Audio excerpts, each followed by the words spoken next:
Welcome to the University of Idaho and University of Wyoming Extension Sheep and Goat webinar series. It happens once a week.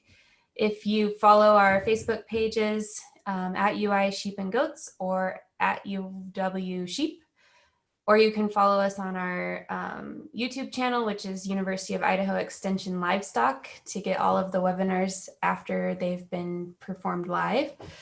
And this week, Whit Stewart, who is the University of Wyoming Extension Sheep Specialist, is going to be visiting with us about management considerations and marketing for feeder lambs. So take it away, Whit.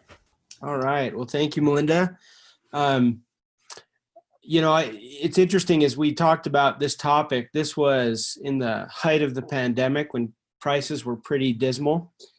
And so this has been a quick, started this last week. And then when Tuesday rolled around with one of the larger video auctions, those price reports came out. I had to change my tune a little bit. So I'm much more happy to be talking about feeder lamb marketing and management now than I was last week.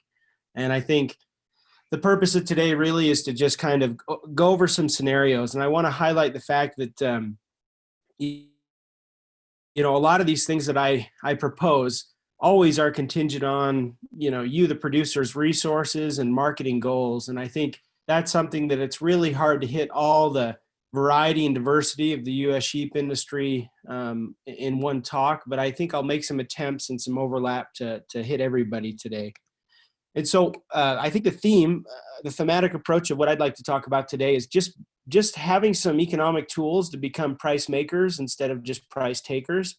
And what I mean by that primarily is not so much just demanding a price that we want to have for our feeder lambs, but knowing what our costs are, what we have to get to make things work. And once we know that, we're in better control of how to reduce some of our input costs. I'll go through some scenarios and talk about some resources, again, prioritizing knowing numbers, and then talking about flexibility.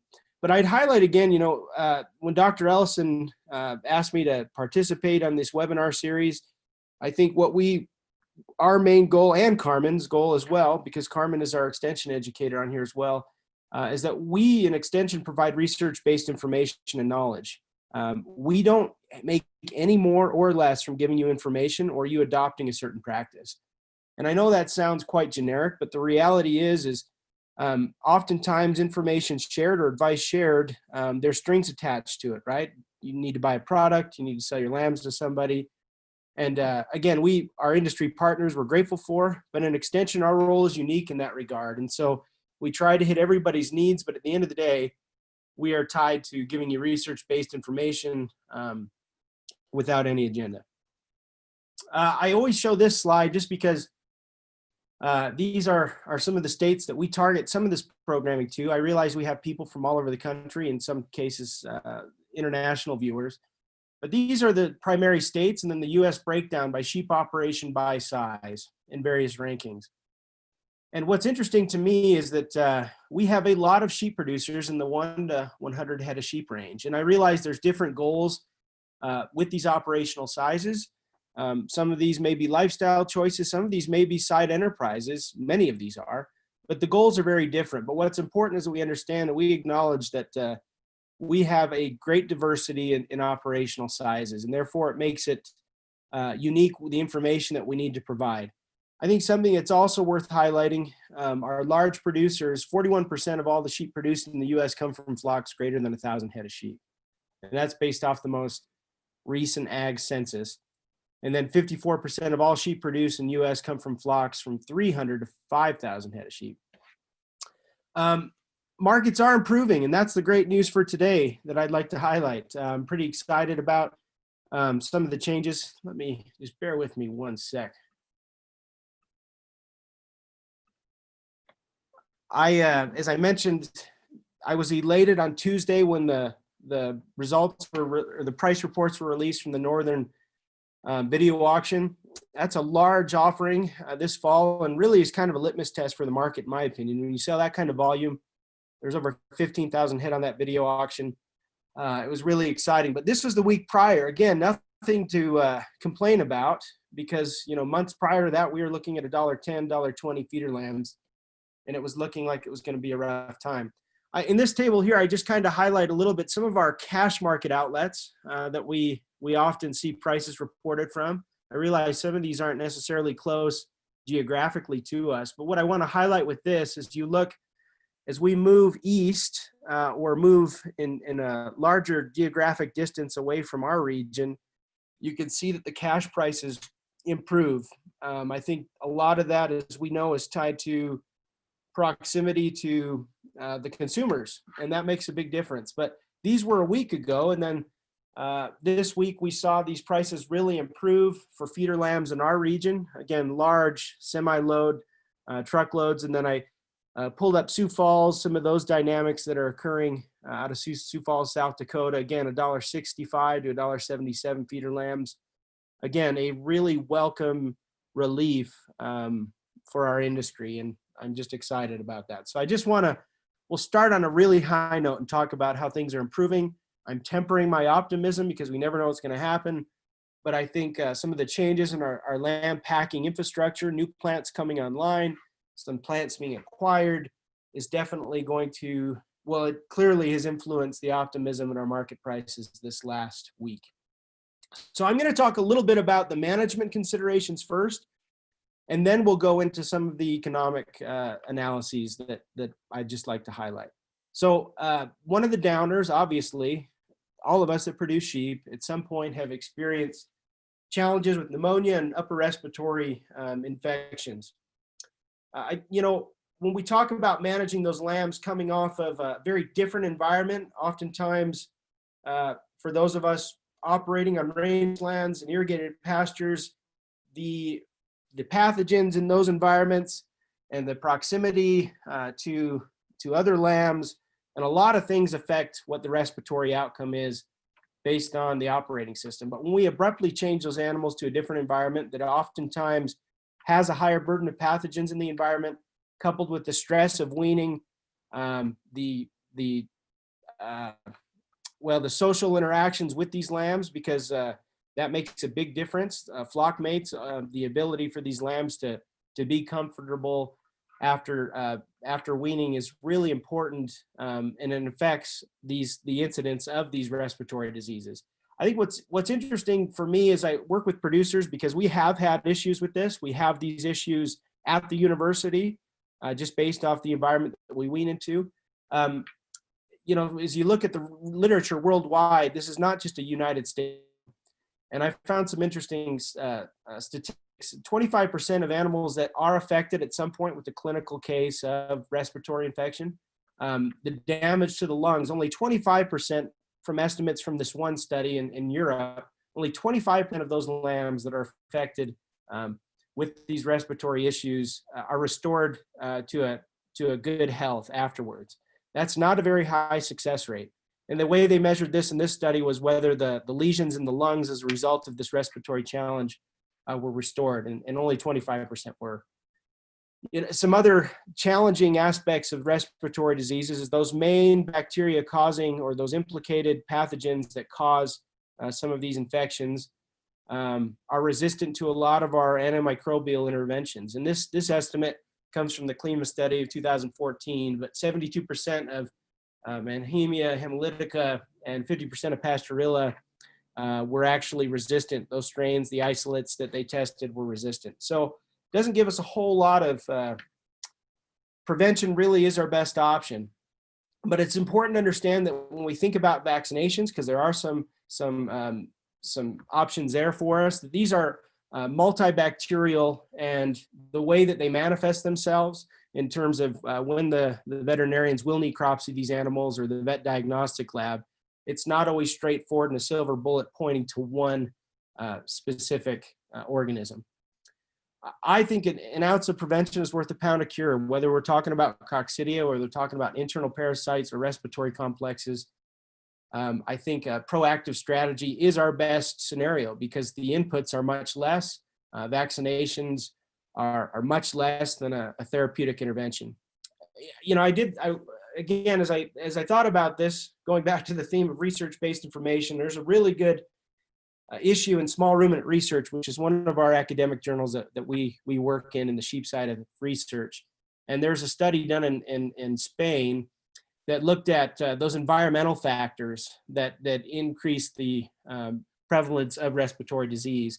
And I thought it was interesting because it makes me think a little bit about some of our housing and environmental conditions when we see these outbreaks occur. And it's not always that cut and dry, but increased humidity. Obviously, when we have abrupt changes of storm fronts going through, there's a lag time where we begin to start treating more animals for respiratory issues. Rainfall, poor ventilation, as we can imagine, very similar to managing young lambs in the lambing shed, removing some of the ammonia from that environment to avoid damaging the upper respiratory tract. And then interesting, failure to provide a windbreak from cold prevailing winds increase the incidence. Now, this is more of a temperate, wet climate where this study was done, but still there's overlap into how we could think of improving our facilities to avoid some of these issues. I mentioned the changing weather patterns, but oftentimes in the day of the digital era that we work in, we are able to anticipate some of these abrupt changes. And I think some of our management, like bedding down our lambs, moving them to an area that's a little bit more protected, especially during these really susceptible periods right after weaning, are just good strategies to avoid and prevent some of these respiratory issues. We have had actually some good success with this specific vaccine for Manhemia and Pastorella. The manufacturer labels suggest injecting 2 mils sub-Q, the second dose 2 to 4 weeks after, but definitely boostering these lambs required to do this more than once. And I would suggest doing it in advance of weaning, because sometimes the strategy to wean lambs, put them through that stressful process and then wean or put them on a vaccination program 48 hours later. I think there's a lot of stress hormones and a lot of other challenges that may be antagonizing that immune response. And so I think it's good to proactively do this before we subject them to those challenging environments and the challenging stress. What about deworming? We're going to talk about this, as Melinda and I were discussing earlier. In October, we're going to be doing an online FAMACHA training for those operations that do have challenges with internal parasites, specifically operating on irrigated or sub-irrigated systems.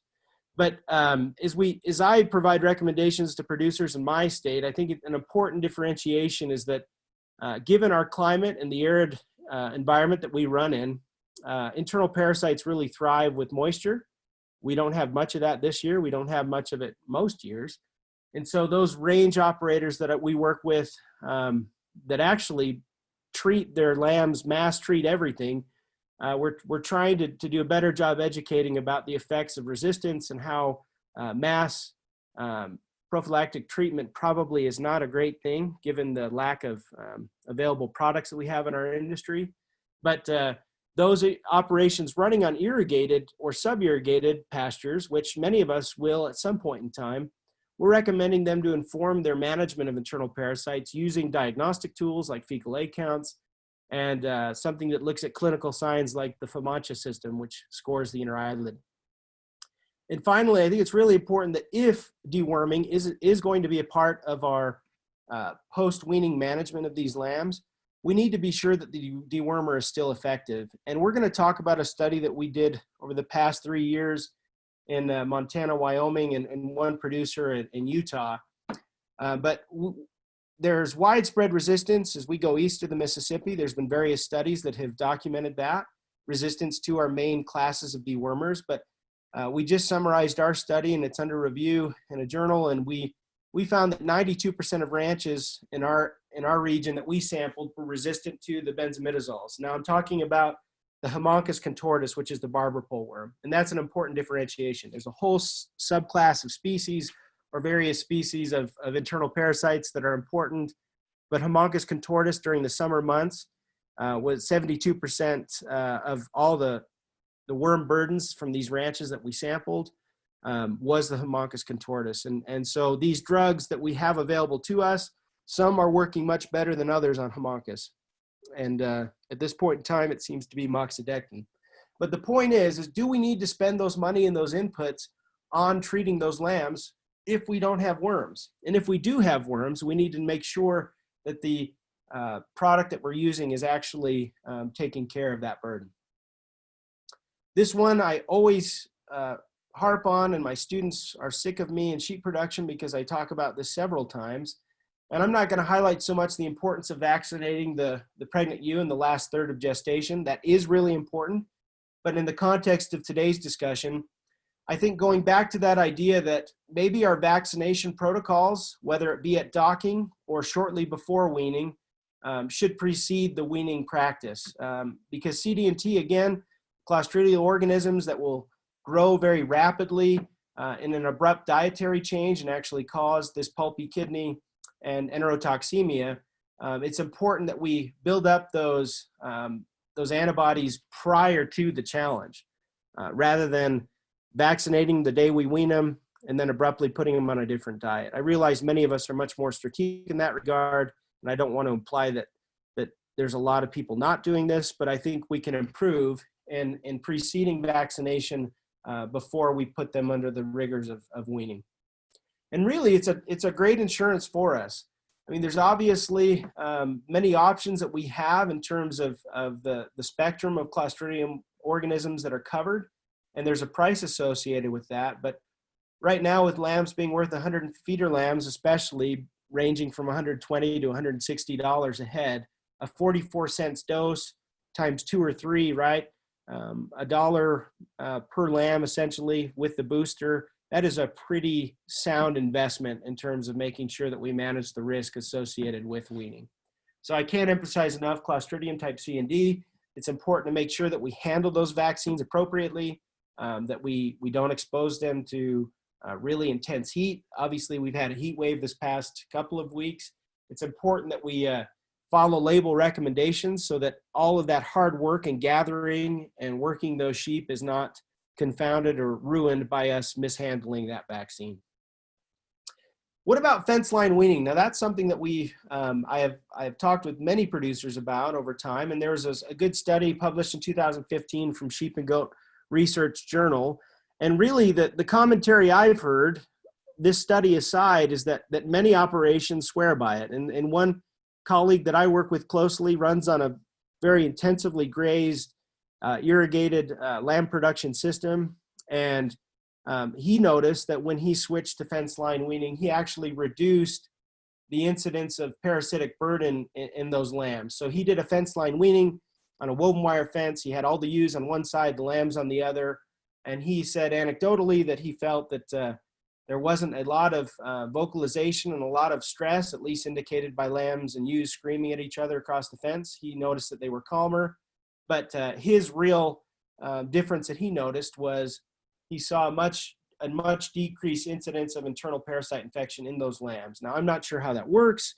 I'm sure there's some stress nuance related to that. Maybe they respond better, they transition better. But in terms of the published literature, I think we need more information as to whether it works in other systems. This study was done in the Southern Plains with Katahdin cross sheep.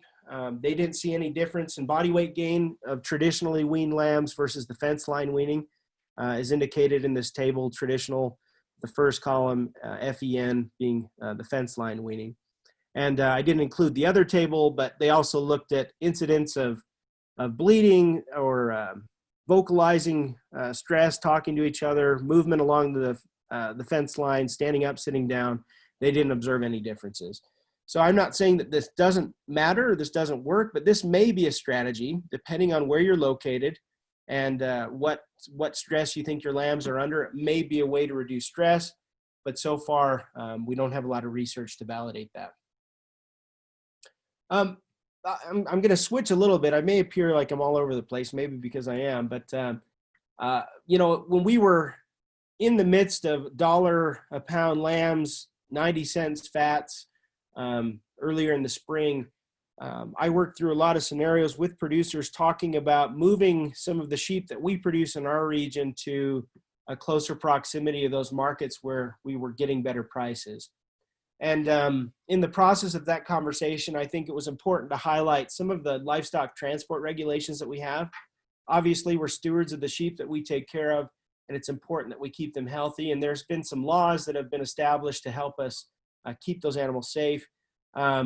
So this livestock transportation law, I pulled this off of Cornell's law school, but I substantiated it in the Federal Register. So this is truly a law. It states that you may not confine animals in a vehicle or vessel for more than 28 consecutive hours without unloading the animals for feeding, water, and rest. Now, there's some exceptions to that. If the end of the 28 hours ends at night, you can get an additional 8 consecutive hours in that time frame to expand that a little bit.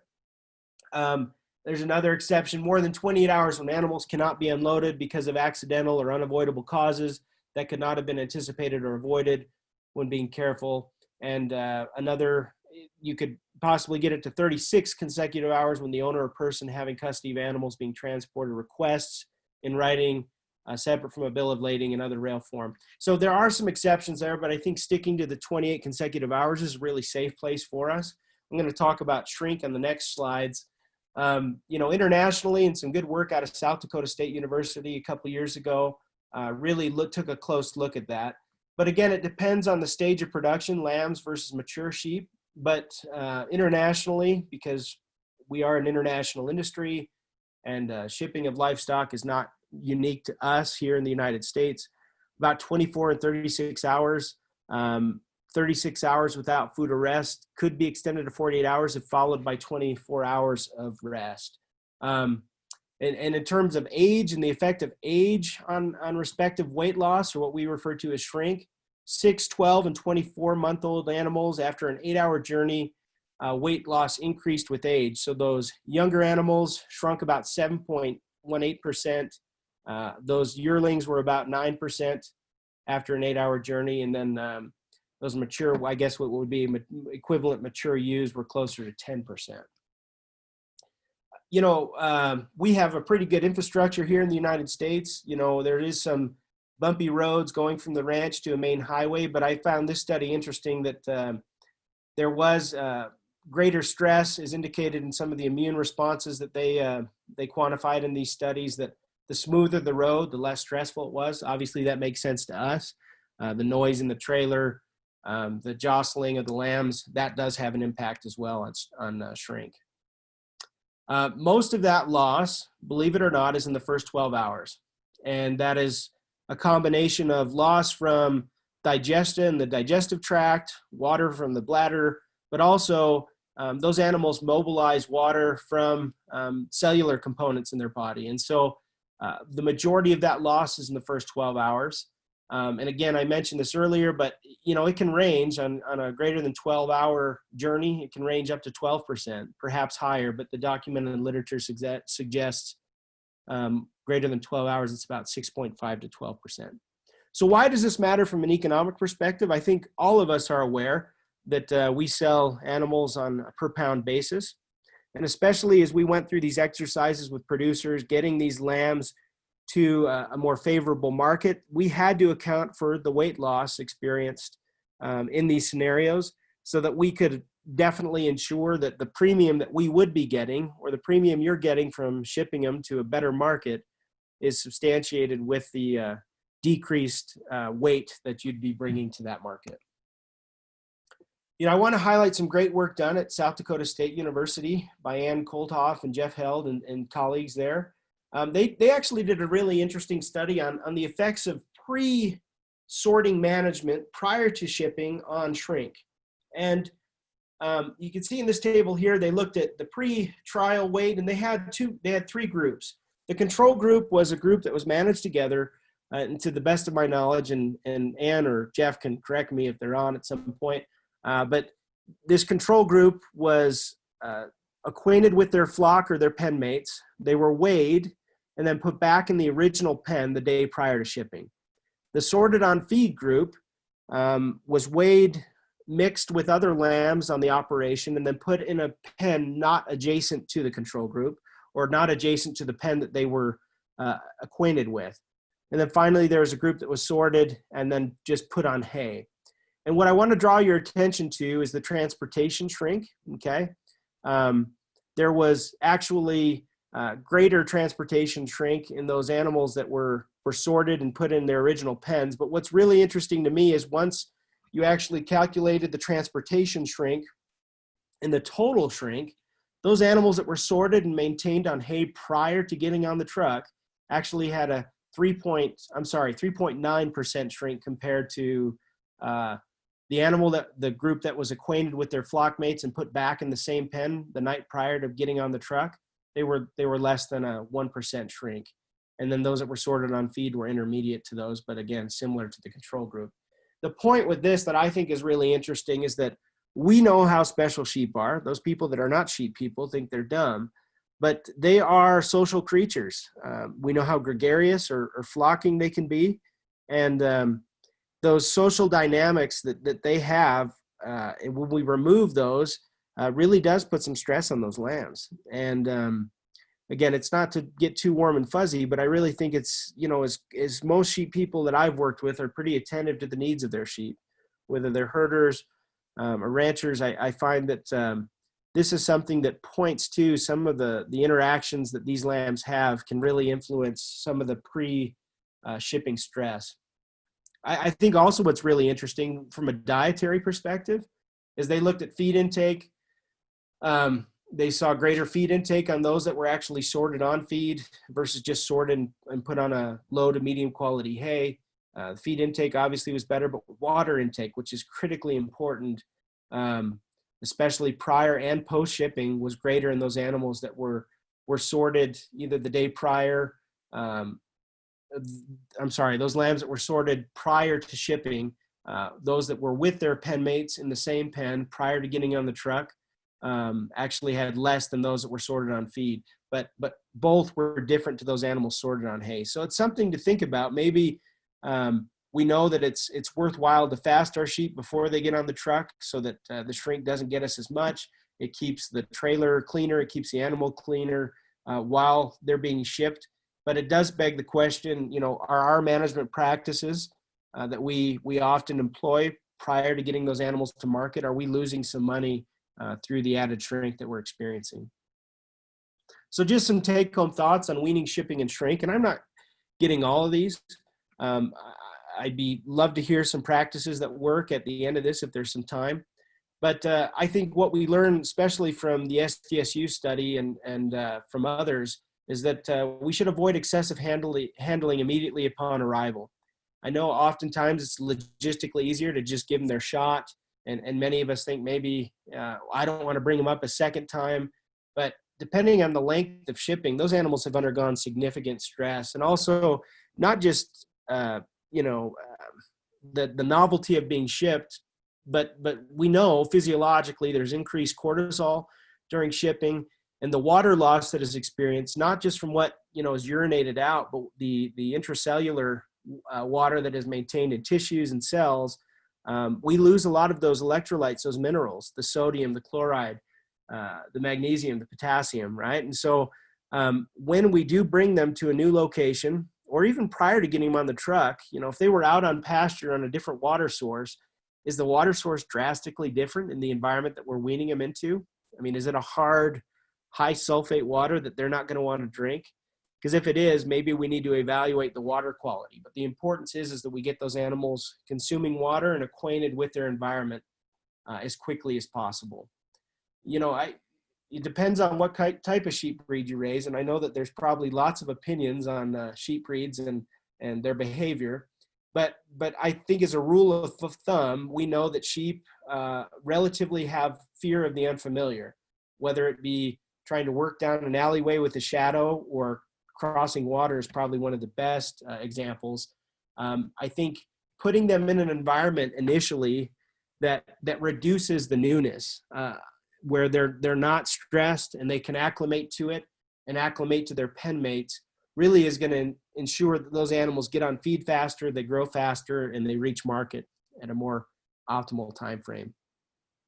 For us here at University of Wyoming, and I said I wouldn't share a ton of anecdotes, but we run RAM tests here at the University of Wyoming, and over the years we have struggled oftentimes with respiratory issues.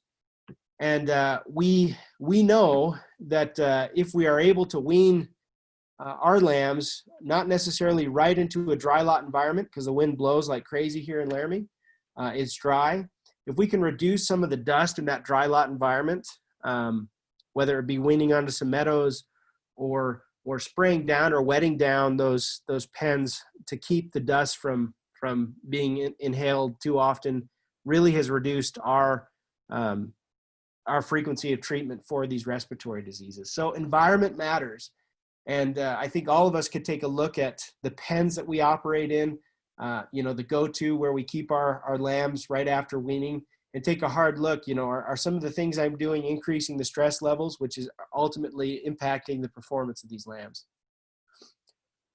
All right, we're going to do another hard left here, and we're going to start talking about economics.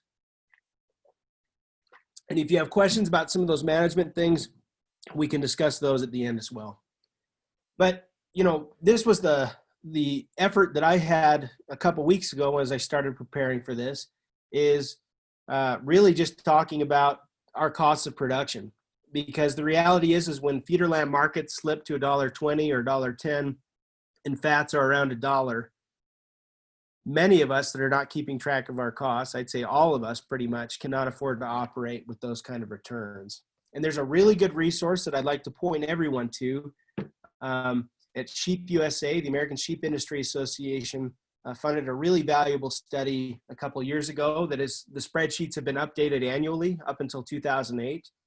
But really the purpose of that study was to look at what the costs are to run a ewe annually, and what the cost would be per region, because we all know that we operate in different production systems, and depending on where you're located, this can really influence how much it costs you to raise a ewe and how much it will cost you to break even. But on this website, in this report, on the link, you'll see there is a spreadsheet budget, and I'll refer to that on the next slide.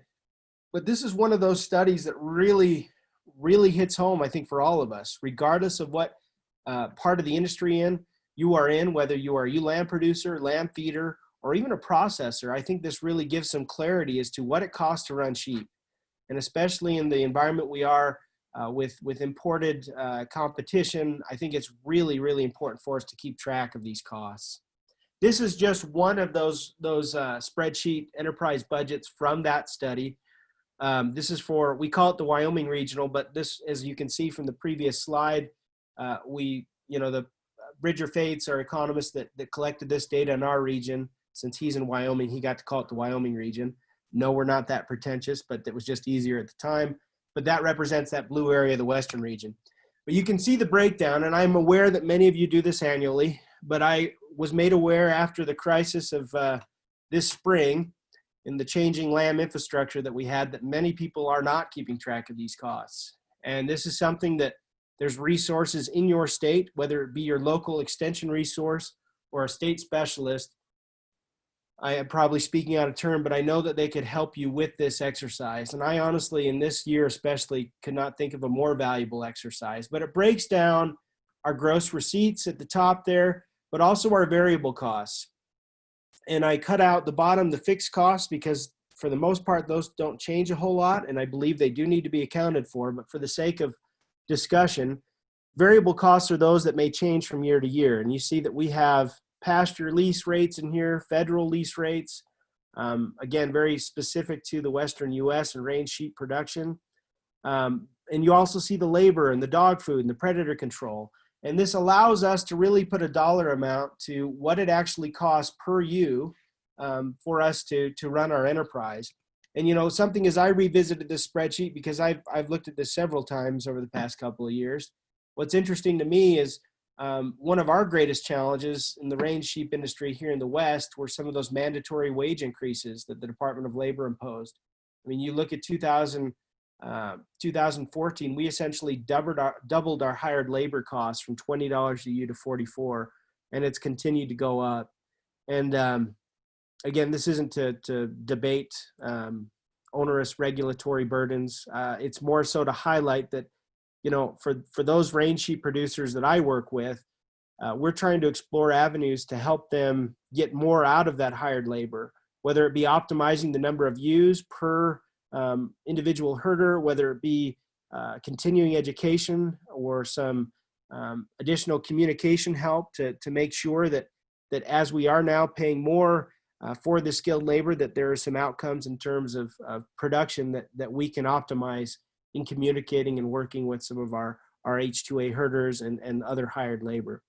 But the moral of the story is we've got to do this on our own operations. We've got to do this in our own regions. And I think this ASI cost of production study is a great place to start. Again, there are some things that aren't necessarily accounted for. This is very much an average budget. So those flocks that are highly prolific and have a high weaning percentage, obviously this doesn't necessarily reflect their receipts. Those producers, that are really proactive in keeping their input costs down would also have decreased costs, fixed costs compared to these budgets. I think another very helpful tool, and we're going to talk about break-evens quite a bit for the remainder of this talk, is what the effects of our U cost and our weaning percentage are on our break-even, right? So just to not lose any money, not to make any money, but what is that threshold on our operations? And I'll just highlight just briefly for sake of looking at these, but this first red box here, so this assumes that it costs $100 to run a ewe annually with a 90% weaning percentage, and assuming that the lambs are marketed at 80 pounds, your break-even price per pound is about $1.39. Obviously, as we increase our weaning percentage, that break-even goes down. As you can imagine, you produce more product, and assuming you are not increasing your U cost by going from 90 to 110%, which I don't believe we are in our region, the break-even would be $1.14. What if we could get to that 150%? And I won't brag on specific names, but there are people, range sheep flocks in the state of Wyoming that are weaning 150%. Now you might argue that unless I'm there counting as they load the truck, I could be having the wool pulled over my eyes, but I've seen some of the lambs from these operations. I've been on these ranches and I trust those numbers. The point is, through genetics and management, we can increase that weaning percentage. And it doesn't always have to be a question of input costs. I absolutely believe that as we increase our level of production, we know that those animals are going to consume and need a higher quality feed. We know that labor may increase, but there is a sweet spot in our region where we don't have high input or intensively managed year-round lambing enterprises.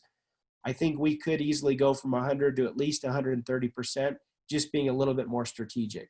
But as you move to the right there and you see that annual U cost increase, what is clear to me is that if our costs are out of control and we are not keeping an eye on those annually, whether that be renegotiating the supplement that we feed our ewes out on range, or renegotiating leases where possible, or seeking out some price discovery from other buyers rather than just the same person that we always sell to. The reality is our costs are not going to be stagnant. And if we passively go about trying to apply the same value to everything, we are going to find ourselves in a couple of years that it's no longer profitable. And so looking at this break-even analysis really looks a whole lot better after Tuesday of this week. What about timing? Going back to the thought of tradition, I realize that we all span in terms of experience level, in terms of what we produce in the sheep industry. But I'd say our industry as a whole is pretty steeped in tradition. And that's not always a bad thing. I think the fact that we have been able to raise a dual purpose livestock species on a really low input environment, speaking of here in Wyoming, that is a great story to tell. But we know that the majority of our lambs are born in the spring here in the United States, and harvest facilities have the challenge of maintaining consistency throughout the calendar year. And as a result, we find ourselves marketing in the same time frame when everybody else is marketing year in and year out. And sometimes that doesn't work to our advantage. With the volume and trying to string out a fresh supply of lamb year round, it does require some creativity in our region. And I'm going to talk a little bit about that. I'm going to challenge those of us in our region with that paradigm. But I think all of us can really manipulate to some extent when we are lambing and how we manage those weaned lambs so that we can hit optimal marketing points to hit this seasonal supply or hit the sweet spots in seasonal supply. In that same train of thought, this figure comes from LMIC. I used this earlier in the spring when things weren't looking really great for us in the height of the pandemic. But we know historically, as we've looked at these historical records, that there is a 5% seasonal increase in feeder lamb prices from August, September to November. And that varies, fluctuates maybe 1 or 2 percentage units. But the reality is just over time from August, September, what we consider perhaps some of our peak marketing times to November, or the tail end of that peak marketing time, there's a 5% increase. As we go from August to September to February, there's a 23.8% increase.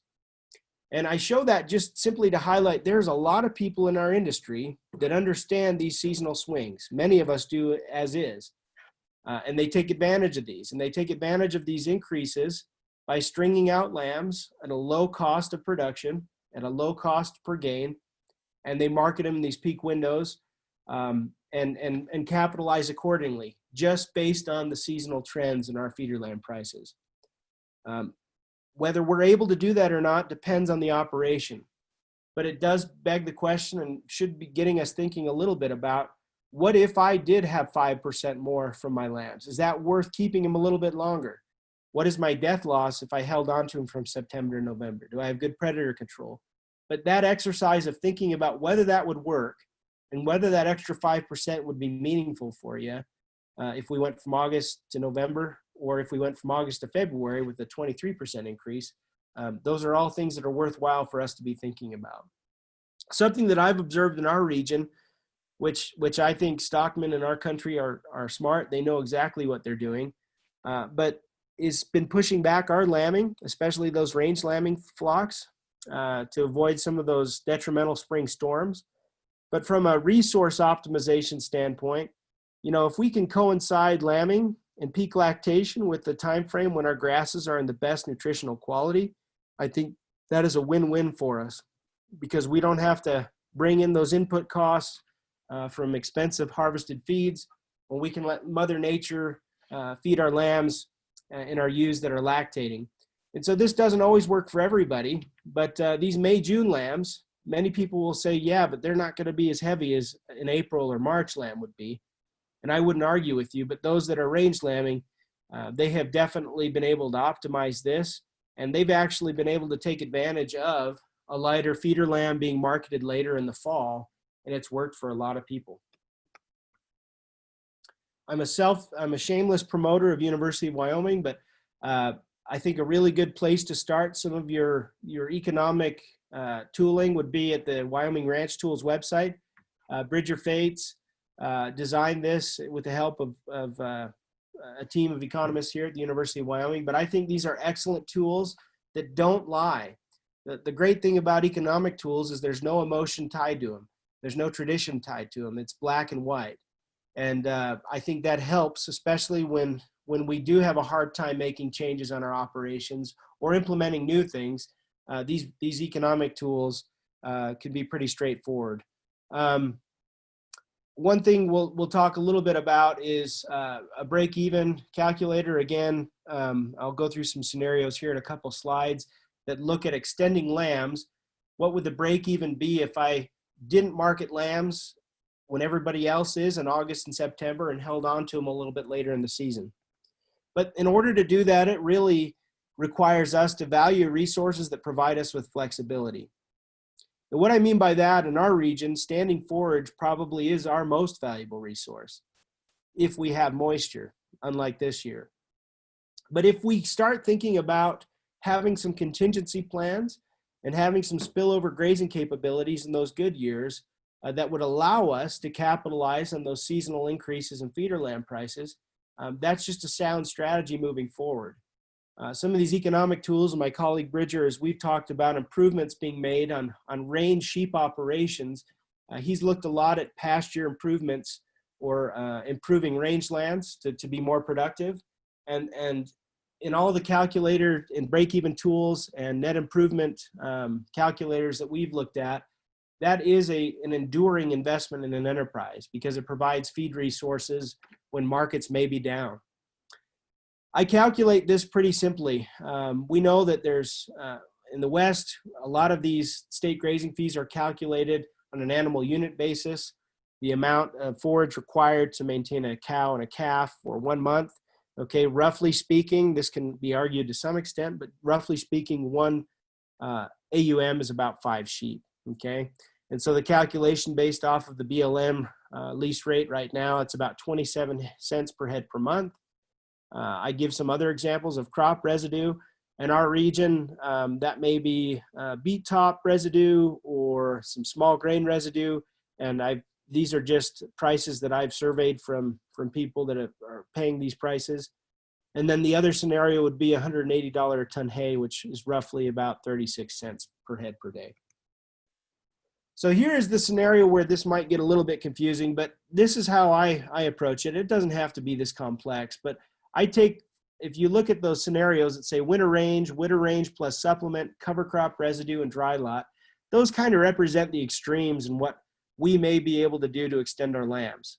Obviously, the next column where you get to see the performance expected or average daily gain, we would imagine that those animals that have to earn a living out on winter range or a dormant pasture, it could be a fall range, those gains would not be as good as one on a cover crop or a dry lot scenario where we're able to provide a higher quality diet. But as we work through each one of these columns, I put a cost per head per day. I get an initial weight as to what those animals would weigh if we were to market them in that early fall season. And then the final weight, basically taking the performance across 92 days and what the performance would be in their final weight. And then a cost per head per 92 days. And where I guess I really want to focus your attention is the next two columns that say break even price per pound, the low, average, and high. And then I do another break even with a 10% death loss, assuming that perhaps you have a high predator burden or something happens, worst case scenario, that you lose 10% of those lambs post weaning. And the low, average, and high is the price per pound break even based off of the Livestock Marketing Information Center projections and historical data. So these aren't arbitrary values. The low would represent a year, perhaps like this year, where prior to this week, we were looking at some pretty dire prices. And then the high end would be an extraordinary year that we wouldn't see that often. And then, of course, your average. The point is by doing this, you're able to assume that with the projected prices based on seasonal increases and extending those lambs, accounting for the extra cost of hanging on to those lambs a couple more months, you're able to make an informed decision as to whether it's going to work for you. These slides will be posted, or this presentation will be posted, and you can look at this more closely, and I'm happy to visit about this a little bit more. But this provides you some incentive to work through these numbers, to be resilient to these changing markets, whatever they may be. You know, extending lambs, I talked about this a little bit, the traditional scenario, and I think, you know, just because it is a traditional industry, oftentimes we think we wean those lambs and they got to go on feed, we got to harvest them, right? They got to be in a high energy feed. We optimize the efficiencies of the diet, and they're ready to go. But we don't always have to put our lambs on a high quality feed and put them right in a growing phase. We can string those lambs along as long as we're getting them harvested at a year at maximum. We can actually manipulate and take advantage of these prices. So I use this traditional scenario on top. Again, it takes this very traditional marketing system that we employ here in my region, and likely some flocks in Idaho.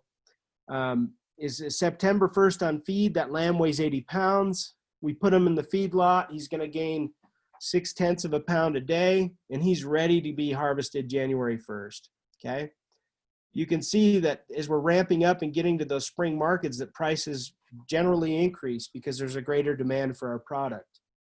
Let's just take, for example, a very generic alternative scenario where we have that same 80-pound lamb, and rather than try and get him on the video or put him in a cash auction right away, maybe we hang on to a handful of our lambs and play with it.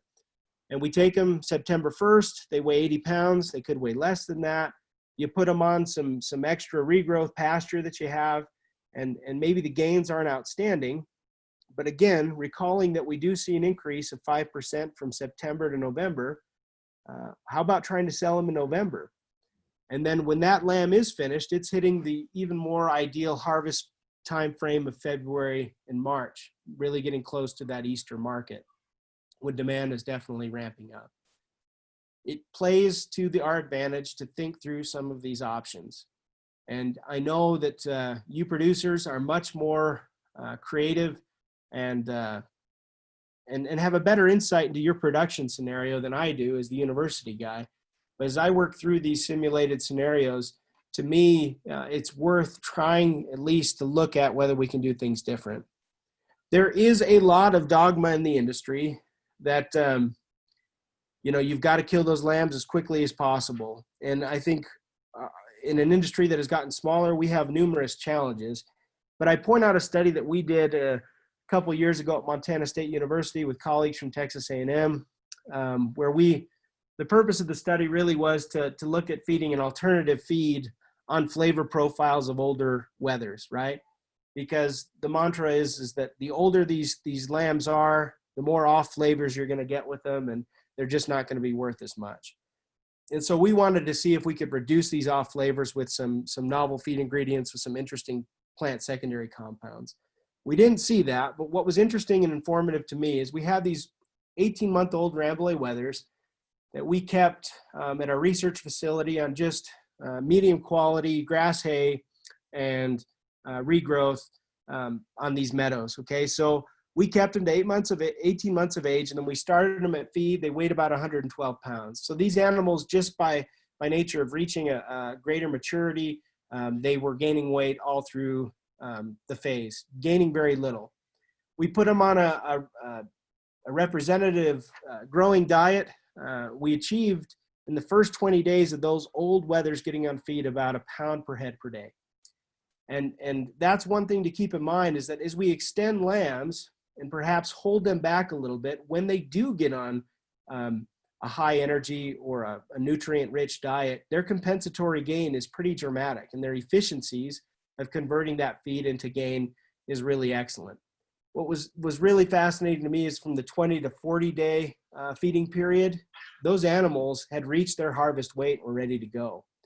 So they went from a pound per head per day to about 1/10 of a pound per head per day. And that, we could discuss that for a while, but feeding lambs beyond their optimal weight is not a great thing for an industry. Again, these were 18-month-old Rambouillet wethers, so you're probably thinking, well, they were probably muttony, they were gross, they didn't do what they were supposed to. Well, in reality, these Rambouillet wethers, they broke as lambs, and I put several of them in my freezer. They tasted great, but I won't have you take my word for it. We did a trained sensory panel at Texas A&M, and also some GCMS work that actually looked at those off flavors on a more molecular level. And there were no adverse mutton flavor characteristics from the trained sensory panel. So what am I saying with this? That we all need to be raising lambs till they're a year of age? Absolutely not. Don't misconstrue that. But I'm saying that there are some lighter lambs, or there are some breeds of sheep that will maintain their flavor as we string them out. And for us in our region, we don't have the opportunity to move to a fall lambing system, at least very feasibly anyways. And I think doing our part to extend some of these lambs provide some opportunity for us, not only to hit those peak summer markets, but also to help the seasonality issues that are occurring in our industry.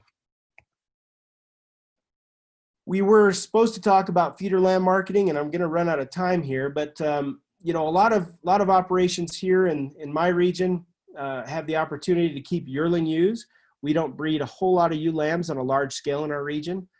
There's opportunity there, but many people keep yearlings and market them as yearlings as a cash flow alternative. And I throw this graph up here. Again, this is a couple months outdated, but it shows a little bit some seasonal trends in replacement ewe cost per head. I think that's another opportunity for us to think about when we time shearing to take the value from those yearlings. That's a bit uncertain right now, given our current state of the wool industry and the wool prices we're experiencing, but still some of those, the revenue from that wool, especially in the fine wool grades, might be an opportunity to reduce the costs associated with keeping those yearling ewes, but also timing it appropriately so when there is that optimism coming into grass season, we have those animals available. I was really encouraged after Tuesday's video auction that there is some rebounding in those yearling prices and there is some renewed optimism. I showed this at a marketing webinar a couple months ago, but I'll show it again. It's a similar principle, break-even scenario that I used for the feeder lamb previously. But this, again, just kind of shows how I work through those additional costs associated with keeping those yearlings, the added revenue, or at least some income to offset the operating costs associated with keeping those ewes. And I think that is an opportunity, perhaps not for all of our smaller farm flocks, but definitely some of the larger flocks. I'll end with this thought, and I've shared this a lot, but even in my own personal finances or I guess parenting is probably a good example. When I do things the same way and I get the same results, which aren't always the best, you have to ask, am I going crazy by doing the same thing over and over again? And I often see us do that in the sheep industry, and it's not, I'm not pointing fingers at anybody, but I do know that there is room to improve. And there's room to challenge old paradigms and say, is that truly what is happening? Or could I do this differently and maximize the income that I generate for my family and my operation? I really think that it's an uncomfortable exercise, but it's necessary, and it's going to be more and more necessary in the changing market dynamics that we experience. I'm just glad that we have some optimism. As a sheep specialist, I don't have to go to the operating note person at the bank and try and negotiate another year's worth of credit. But I fielded many calls over this last spring and was acutely aware of the challenges that many producers have been going through. And it's nothing short of a blessing to see prices rebound. I hope they continue to do so. I think we've got to improve as an industry, and the product that we produce has to be worthy of the price that we're asking for it. And we all have a role to play in that, not just one segment. And so I'm seeing the glass half clean right now. So with that, I'll take any questions, comments. I will say before we take questions, if there's specifics on some of the scenarios that you would like to talk about more in depth, shoot me an email and we can set up a time to talk by phone to look at those a little bit more intricately. But I'm happy to answer management related questions or anything else that you might have. So Melinda. Thank you, Whit. Can you provide your email real quick just so everybody has it? Sure will. Let's see here. You still see my screen or no? Yep. All right.